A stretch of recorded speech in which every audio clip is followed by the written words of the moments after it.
Welcome, Dr. James Beckett, Sports Card Insights.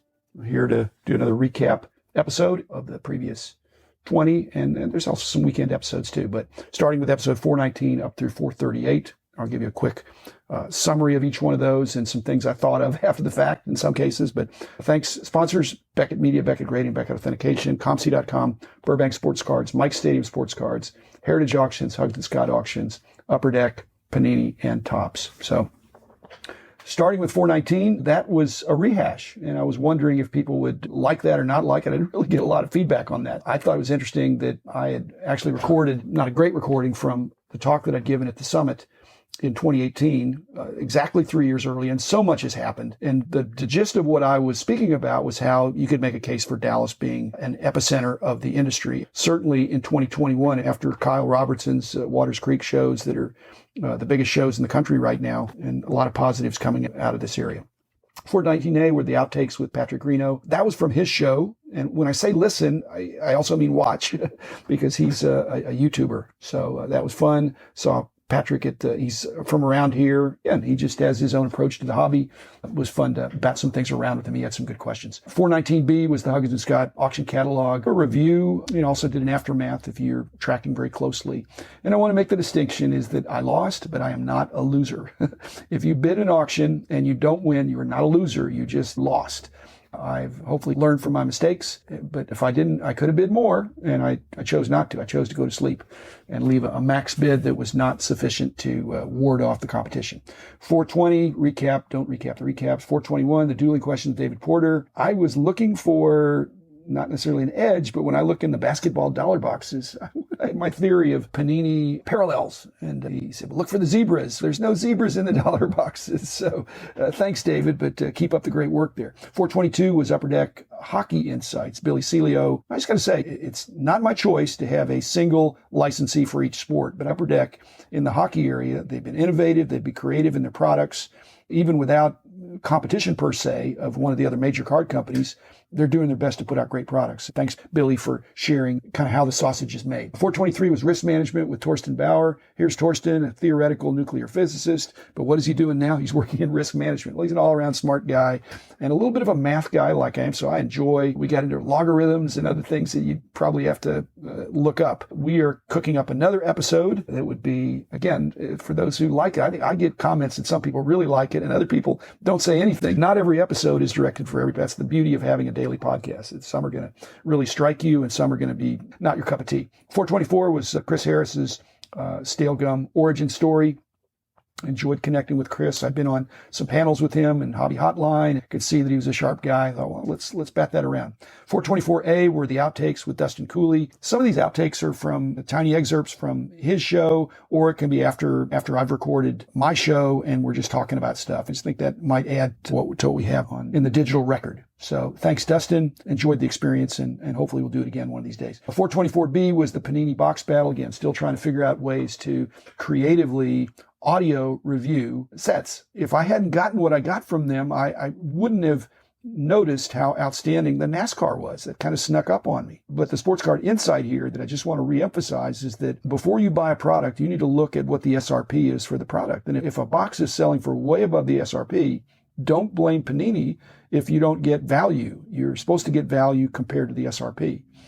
The other thing I learned in that particular episode is that you should compare sports. If it's the same configuration, same type, of a lot of similarities in the sets, except they're just different sports, it may be that if you're just stuck on basketball, well, then stick to basketball. But I love basketball, but the NASCAR seemed like a better bargain. It wasn't as bid up. 425, dueling questions, Joe Madalena.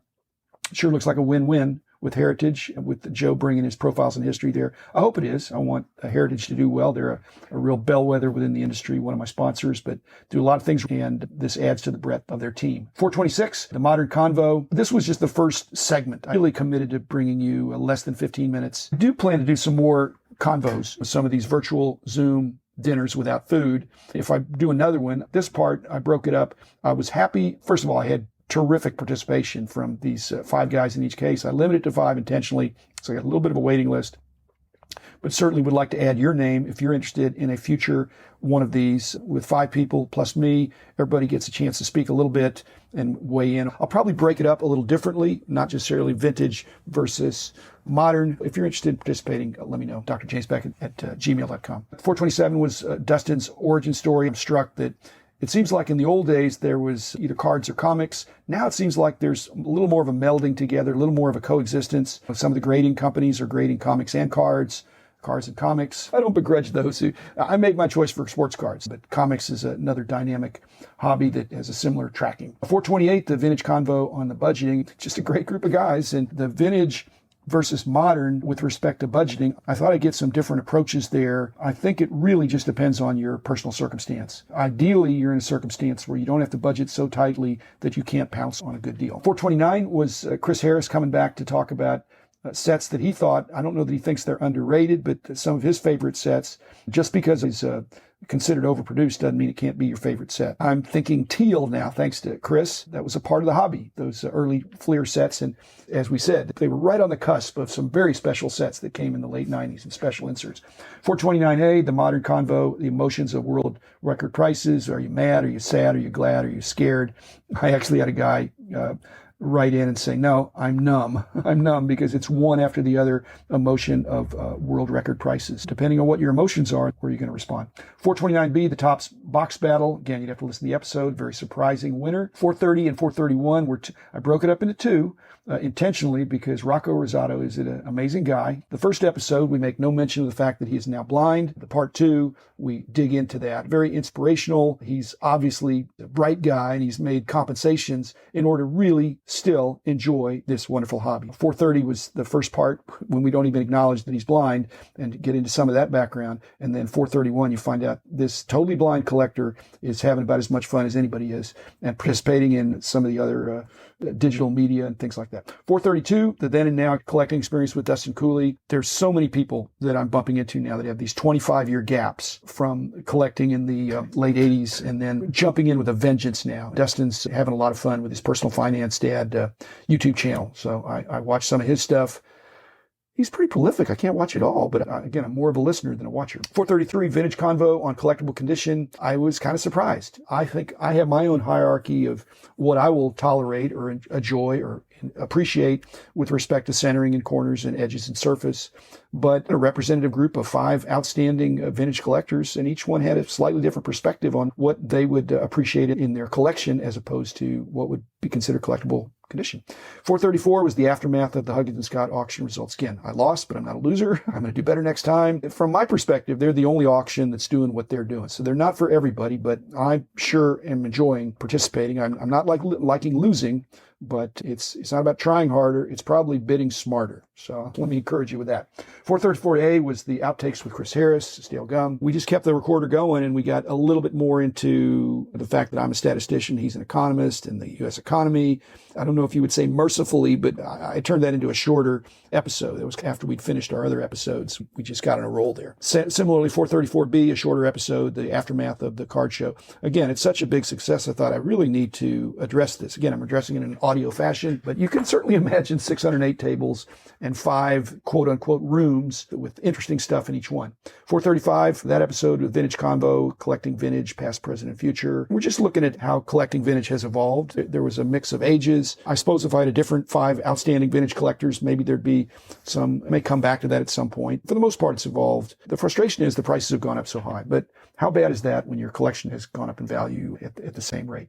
436 and 437, I put them together. I just thought if I'm going to have a dinner, it's probably good if I let them ask some questions, and because I had some things I wanted to put into episodes and some questions that I wanted to get around the horn.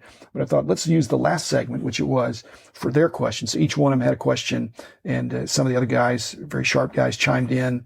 And I'd like to say that was part of the fun for them for coming and getting a chance to ask their questions. But it was certainly fun for me. I'm getting these 5 guys that after being together on a Zoom call for an hour, they're I won't say they're ganging up on me, but they're having some camaraderie and looking forward to chiming in on some of the questions, which were excellent questions. I don't remember the 5 questions, but I just remember when I get questions from people, they're good. They provoke in me a memory or an understanding of something that has not been expressed quite that way. And then 438, the last one, this has been asked about for Rich and for me about why do you guys think it's fun or even profitable to dig into these dollar boxes, these discount boxes where everything is the same price. You might get a discount if you buy a bunch, but it's pretty daunting to look at a shoebox, much less a monster box, full of mixed cards that may be organized by sports.